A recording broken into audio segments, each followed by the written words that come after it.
Alors bonjour, j'ai décidé de faire une petite vidéo pour cette chaîne de santé globale sur tous les plans de la santé, notamment principalement quand même la santé mentale parce que étant donné mon état psychique, c'est quand même plutôt sur ce sujet-là que je devrais m'intéresser. Donc voilà, c'est ça le but de la chaîne, c'est quand même de parler de santé mentale au final.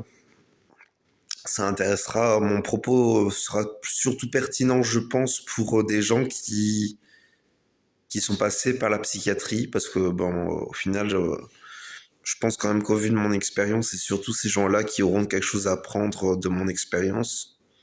Et encore, ça tout dépendra de leur expérience personnelle aussi dans tout cela. Enfin bon, le but de cette vidéo, c'est tout simplement de présenter les trois grandes structures de la personnalité psychique, les trois grandes structures de la psyché humaine, et de permettre aux gens de se repérer, de trouver des repères par rapport à ça, pour qu'ils puissent trouver dans quelle catégorie ils sont, pour qu'ils puissent évoluer. Alors c'est pas vraiment c'est pas parce qu'on a des critères ou des symptômes qui correspondent à une structure qu'on est à 100% dans cette structure. La plupart du temps, il y a un fond, un terreau cérébral qui font que l'individu est plutôt dans une structure que dans les deux autres. Mais il peut y avoir des comportements qui vont refléter autre chose que le fond cérébral n'indique. Il peut y avoir des variations. Ce que je veux dire, c'est que il faut pas prendre tout ça comme quelque chose de strict. Faut réussir à aborder les archétypes et à les utiliser avec finesse. Il faut réussir à les aborder avec finesse. Et c'est essentiel si on veut réussir à bien les utiliser pour nous en général. Donc, il y a trois grandes structures de la personnalité psychique. Il y a la psychose, non symbolisante. Il y a la perversion. Et il y a la névrose. Très bien. Donc, la névrose et la perversion sont dans ce qu'on appelle les structures symbolisantes. La structure non symbolisante, psychotique, est donc non symbolisante par définition. C'est donc vraiment ça qui différencie vraiment, c'est les deux structures symbolisantes de la structure non symbolisante psychotique. Qu'est-ce qui différencie Qu'est-ce que veut dire symbolisant? C'est pas évident à raconter, surtout que je suis probablement pas quelqu'un qui a une structure symbolisante. Donc, il y a fort à parier que je ne sois pas en capacité de l'expliquer pleinement. Mais en gros, ça se définirait comme le lien logique qui donne du sens entre les différentes expériences et les différentes mémoires d'un individu. C'est cette capacité à ordonner les choses selon quelque chose qui est logique et qui fait sens pour soi et aussi pour les autres. Il y a cette idée-là très importante dans l'idée du sens qui dépasse la simple logique. La logique, elle peut être comprise par un sujet non symbolisant. Mais souvent, il y aura quelque chose qui empêchera le sujet non symbolisant de pleinement comprendre par lui-même pourquoi telle chose est censée et pourquoi telle chose est insensée. C'est pour ça que ces gens-là sont naturellement un peu plus sur une autre planète, on va dire, que les gens sensés. Alors, quand ce sont des personnes pas trop détraquées, ça va encore, parce qu'ils suivent les règles quand même, pour vivre en collectif, mais ça peut aller plus loin quand même. Donc, faut faire attention. Faut faire attention à bien fréquenter ces gens-là avec respect, parce que c'est pas toujours évident pour eux de s'adapter aux autres, parce que ce sont des gens qui bien souvent ont des expériences intérieures qui sont très différentes et moins faciles à vivre quand même et à gérer que les gens qui sont symbolisants. Donc voilà pour l'explication de la structure symbolique. C'est aussi la structure symbolique est aussi mue par la capacité d'ambivalence, notre capacité à associer à une représentation plusieurs valences émotionnelles. Chez les structures psychotiques, chez les gens qui ont une structure psychotique, ça va différer en ce sens que soit tu auras une incapacité à donner un affect pour la représentation, soit la personne sera ne saura pas quoi dire et n'investira pas l'objet affectivement parlant, soit ça va être tout blanc ou tout noir. C'est vrai, ça arrive aussi. Alors il y a des gens, ils sont non symbolisants, ils ont suffisamment de mental pour comprendre que telle chose c'est logique de le faire, telle chose c'est pas logique de le faire. C'est aussi ça, c'est le mental et le cerveau, la qualité intellectuelle et les qualités d'inhibition vis-à-vis de ces pulsions sont très importantes et vont beaucoup plus aider l'individu non symbolisant qu'un individu symbolisant, ça c'est sûr. Voilà pour la structure non symbolisante. Donc, on peut constater assez facilement chez les sujets non symbolisants qu'ils agissent et qu'ils dominent plus qu'ils ne parlent ou qu'ils ne dialoguent avec les autres. Je crois que vous le sentez dans ma manière de parler, qu'il y a une manière de s'imposer, de poser quelque chose. C'est un peu violent, mais le truc, c'est que bien souvent, le problème avec les structures non symbolisantes, c'est qu'il y a comme un besoin de dominer pour se garantir une sécurité. Après, ça, c'est dans les moments de stress que c'est comme ça.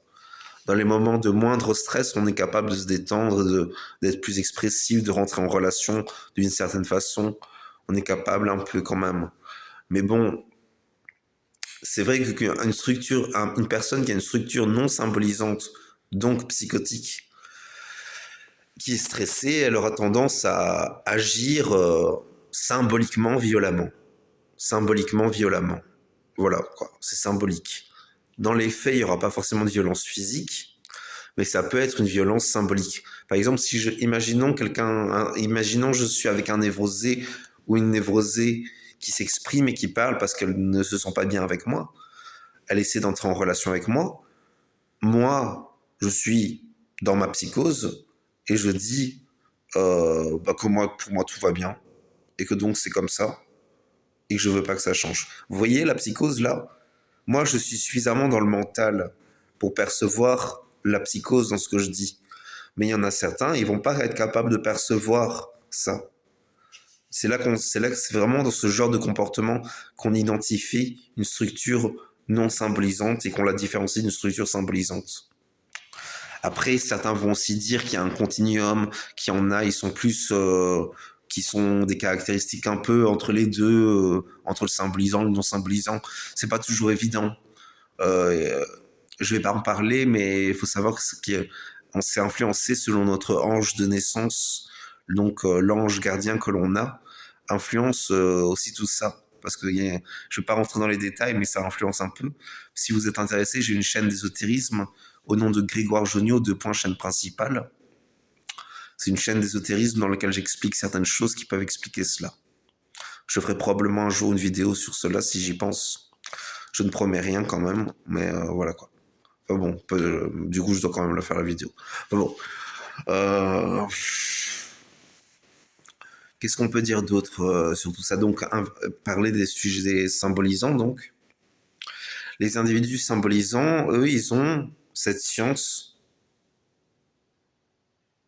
infuse, déjà présente à la naissance, de ce qui est logique et de ce qui n'est pas logique, de ce qui est censé, de ce qui n'est pas censé, de ce qui est à faire, de ce qui n'est pas à faire, et de ce qui doit ne pas être fait. Ils ont cette science-là naturelle en eux.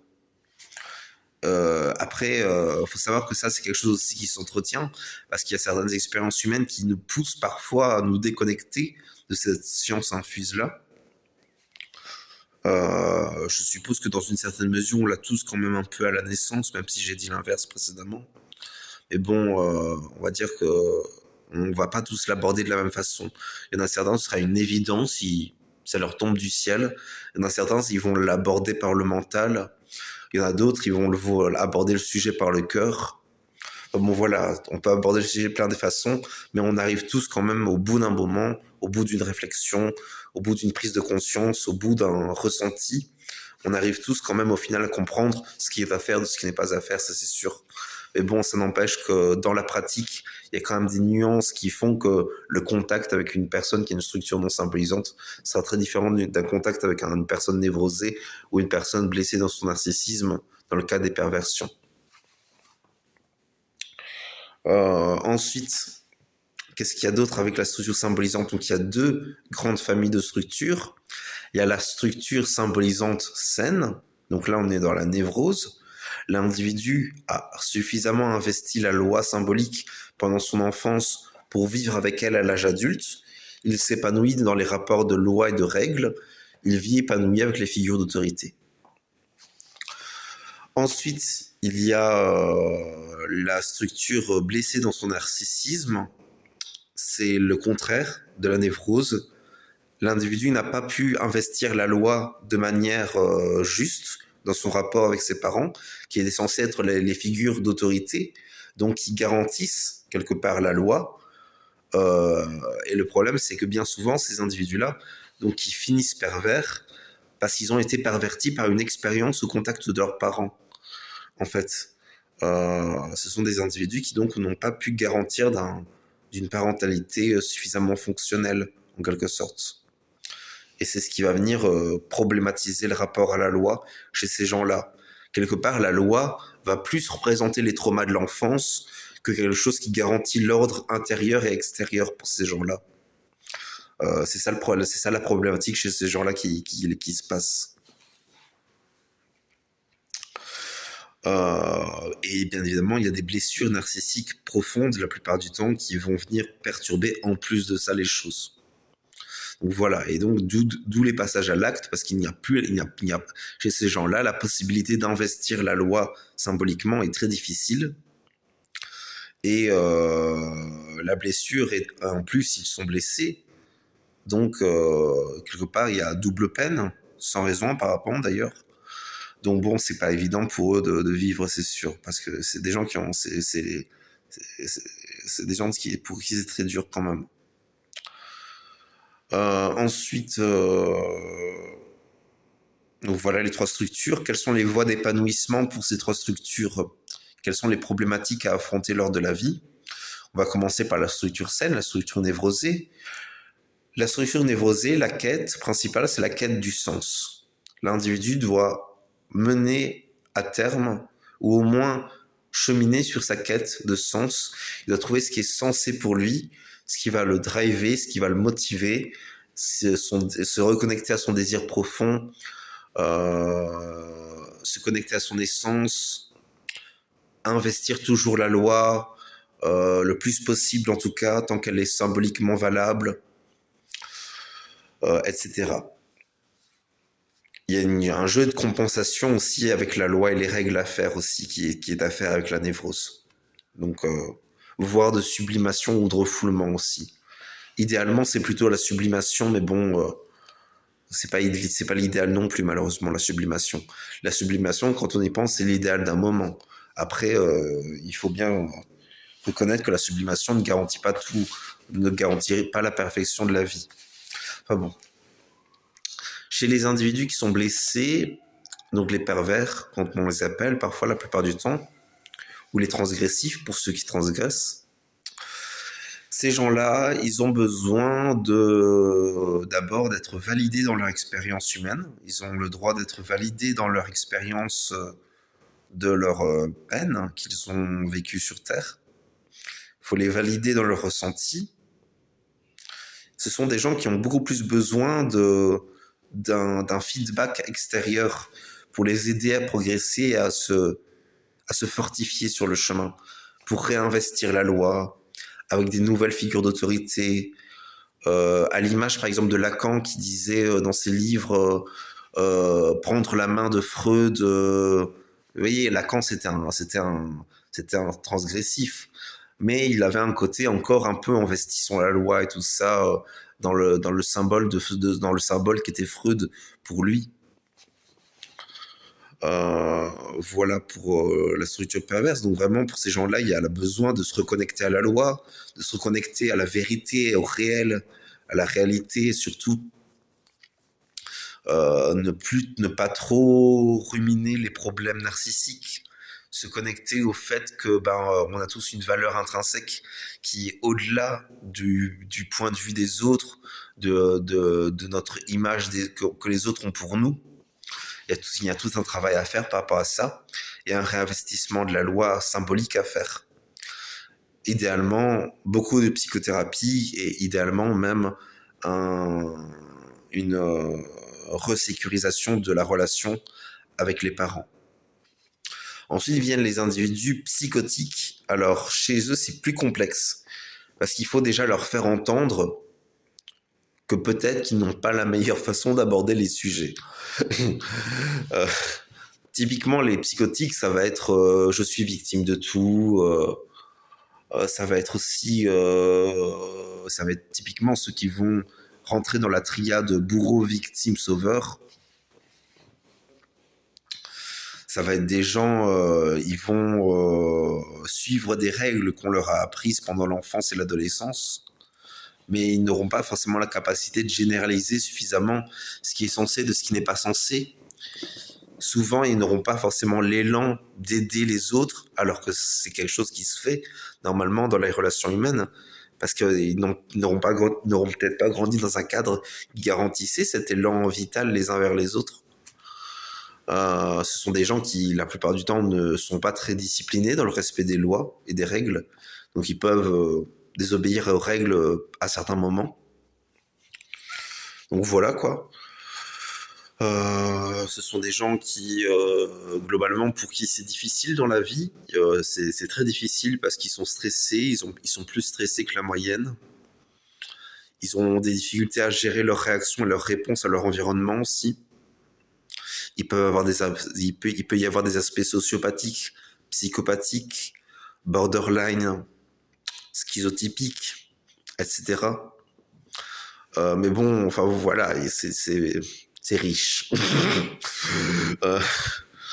euh, mais bon, bien évidemment, faut pas trop rigoler avec ça. C'est quand même des gens qui sont atteints de troubles majeurs parce que quand on y pense, c'est des gens, ils ont des difficultés dans la vie, c'est sûr, hein. Et ils ne se rendent pas toujours compte qu'ils sont atteints de quelque chose. Et malheureusement, ceux qui sont suffisamment lucides sur leurs conditions et sur ce qui se passe autour d'eux, ils sont capables de répondre plus ou moins adéquatement cela. Et ceux-là, ils vont être traités comme des gens normaux, alors qu'ils sont pas tout à fait normaux. Et c'est ça la problématique, ça va être, c'est un peu dans cette catégorie-là comment je m'identifie. C'est-à-dire ils vont être capables de répondre plus ou moins adéquatement, plus ou moins, pas à 100%, mais plus ou moins.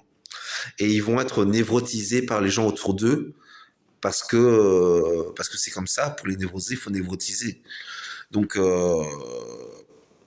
c'est pas évident pour eux parce ça va être vécu comme anxiogène pour eux parce qu'ils n'ont pas cette capacité d'investir le symbole langagier qu'utilise son collègue névrosé. Ça, c'est très mental, hein, ce que je dis, hein, c'est très mental. C'est pas très symbolique, hein, mais c'est pour vous permettre de comprendre quand même, je pense que vous pouvez comprendre, surtout si vous êtes symbolisant. Euh, Plein de problématiques possibles à vivre, des difficultés à s'adapter à son environnement, des difficultés à demander à son environnement de s'adapter à soi. Toutes ces difficultés-là sont récurrentes dans la structure psychotique. Troubles de l'attachement, etc. Donc voilà, les enjeux sont majeurs et la plupart du temps, c'est un travail qui se fait et qui se refait tout au long de la vie parce que c'est pas toujours évident de rester sur la ligne logique, de rester toujours le focus sur le fil rouge de la vie parce que ces individus sont comme toujours pris par une expérience qui ne fait pas sens et il peut y avoir une recherche de sens et ça c'est bien. À partir du moment où le mental s'est suffisamment développé pour conceptualiser ce qu'est le sens et pour pouvoir généraliser à partir de ça ce qu'est le sens, il peut y avoir comme une intellectualisation de la chose qui permettrait de mieux répondre à son environnement. Et ça c'est bien. Mais c'est pas parfait non plus parce que un individu non symbolisant ne devient jamais symbolisant. À la limite, avec certains traitements et une bonne psychothérapie, les troubles et les symptômes s'atténuent, mais ça ne change jamais à 100%. Ça, c'est évident. Tous les individus, que c'est évident. Qu'est-ce qu'on peut dire d'autre comment s'épanouir alors?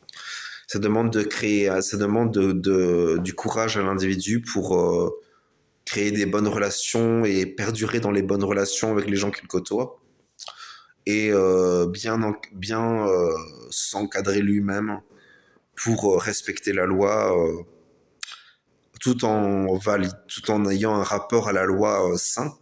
Il ne s'agit pas d'être soumis à 100% à la loi. Il s'agit simplement comment dire, de comprendre ce qui est pesé et ce qui n'est pas pesé, de comprendre ce qui est logique de ce qui est illogique, de comprendre quelle est la mesure des choses dans toute chose. Ça demande beaucoup de discussions avec son collègue névrosé. La plupart du temps, j'ai tendance à dire que tout individu non symbolisant a besoin d'un névrosé dans son environnement. Tout simplement parce que ça va être la personne de référence. Et malheureusement, ces gens-là, dont moi par exemple, on ne peut pas vivre à 100% bien sans une personne névrosée ou au moins symbolisante autour de soi. On en a besoin. Et c'est complexe parce que ça va mettre l'individu non symbolisant face à des écueils de sa structure. Parce qu'en fait, l'individu va toujours être dans un blocage, va être comme perturbé dans son rapport aux choses. Il y aura une souffrance, il y aura un trouble, il y aura quelque chose qui va venir perturber l'individu dans son fort intérieur. Il y aura cette incapacité à trouver le sens qui va bloquer l'individu dans son parcours. Enfin bon, voilà, vous voyez, il peut y avoir beaucoup de problèmes avec la structure non symbolisante. La plupart du temps, c'est très important qu'il y ait une psychothérapie, bien sûr. Voilà pour ce que je voulais dire comme conseil pour la... Qu'est-ce que c'est? Soin. Voilà. Voilà pour les conseils de santé mentale que je voulais prodiguer sur cette chaîne. J'espère que c'était intéressant, que c'était utile. Si vous avez des commentaires ou vous voulez des réponses par rapport à quelque chose, vous pouvez aller dans les commentaires. J'y répondrai certainement. Je réponds quasiment toujours vu que pour l'instant j'ai pas beaucoup de commentaires sur mes chaînes. Voilà, voilà. Après je vais faire une vidéo pour mon journal de cette chaîne. Voilà, bonne journée.